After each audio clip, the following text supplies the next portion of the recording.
talking to thousands and thousands and thousands of people over the years, I still learn time and time again that the greatest transformation comes from this one thing: when you own your power. I've shared this quote from Gary Zukav hundreds of times because I just think it's the essence of a fulfilled life. He says this in Seed of the Soul: when we align our thoughts, emotions, and actions with the highest part of ourselves, we are filled with enthusiasm, with purpose and meaning. And here's the part I love so much: when the personality comes fully to serve the energy of its soul, that is authentic empowerment. What that means to me is, when you use your personality in alignment with what your soul came to earth to do, there is no one who's more powerful than you are, because you were born to be more fully, wholly, and completely you. Just you. And when you embrace the power you have over your own intentions, your thoughts, your beliefs, and actions, you automatically have power over everything in your world. Well, where does that internal power come from? It comes from taking responsibility, staying awake, being aware, living in your truth, knowing you are worthy because you were born, and trusting that you're co-creating with the energy that is loving and compassionate that comes from the universe. Welcome to day 18, taking back your power. In every moment, we have choice. The choice to embrace our power or give it up. You give up power when you shrink in response to people or circumstances. What I know for sure is that real power is born of alignment with your soul's calling. You're here to figure out what that calling is. Connect with it, and your burdens get lifted. The universe will rise to support you in your truest power, and any transformation you can dream of can be yours. Deepak is going to help us connect to the power of goodness. Then we'll meditate.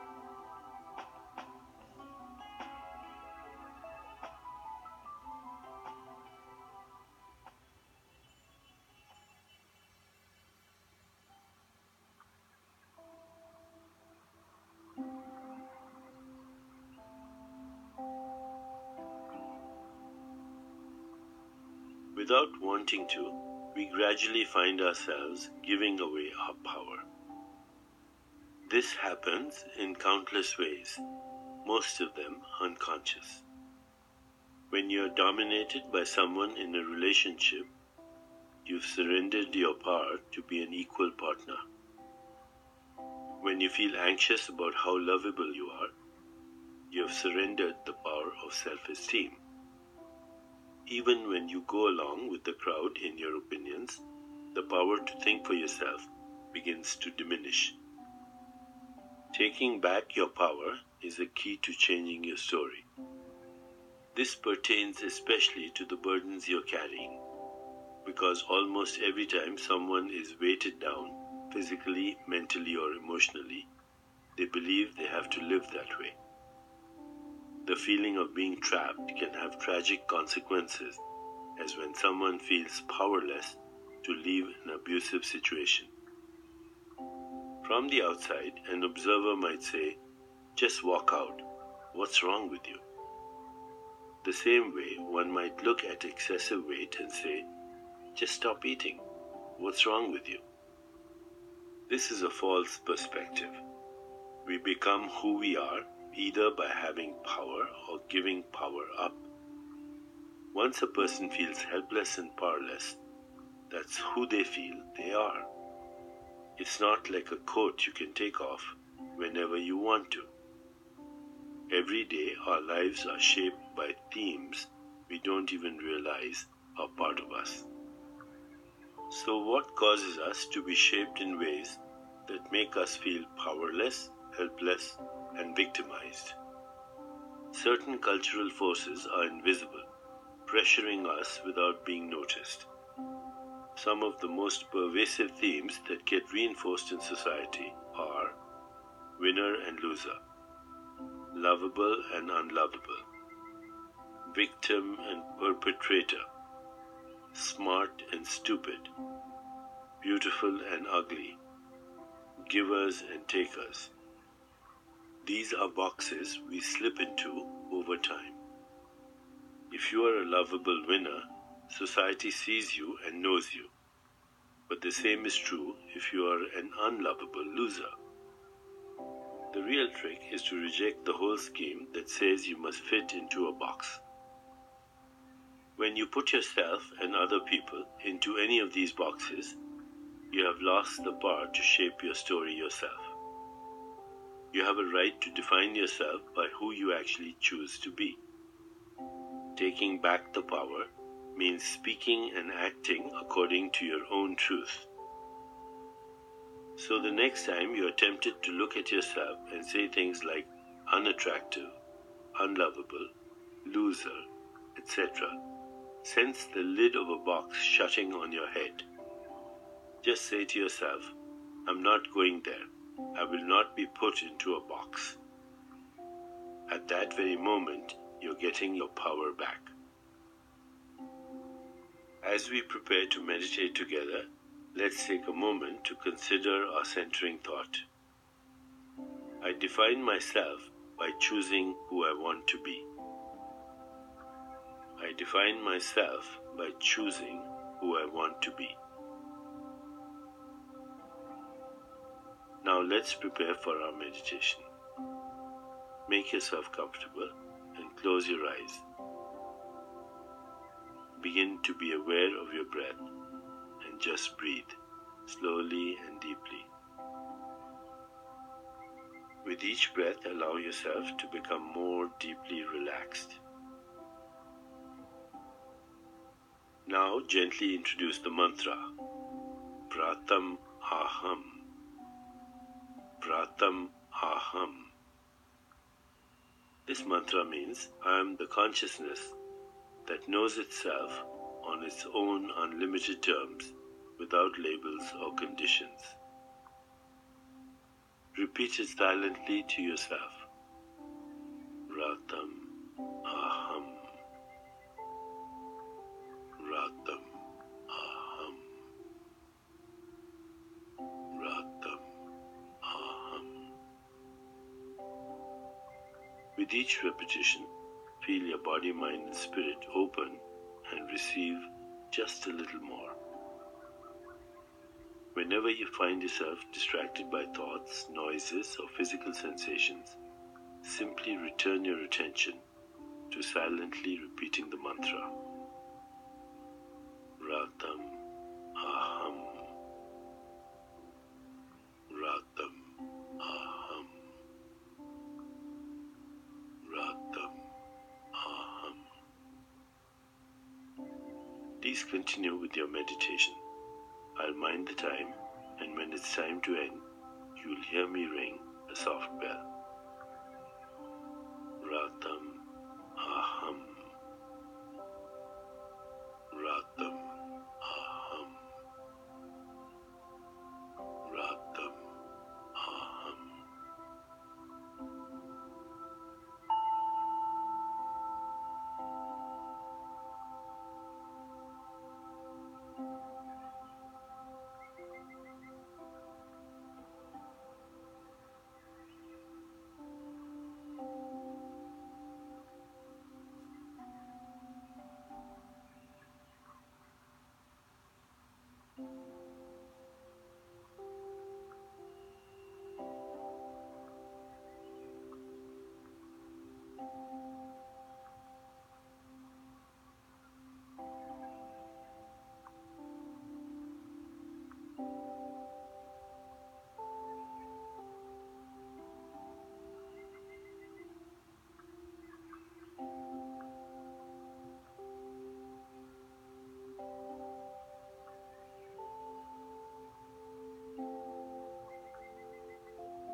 It's time to release the mantra.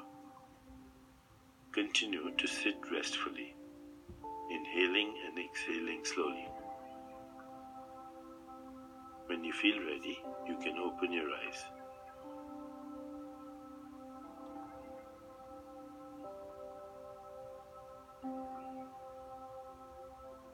As you continue with your day, contemplate this centering thought.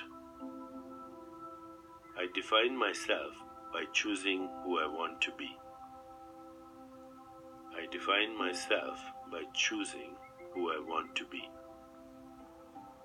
Namaste.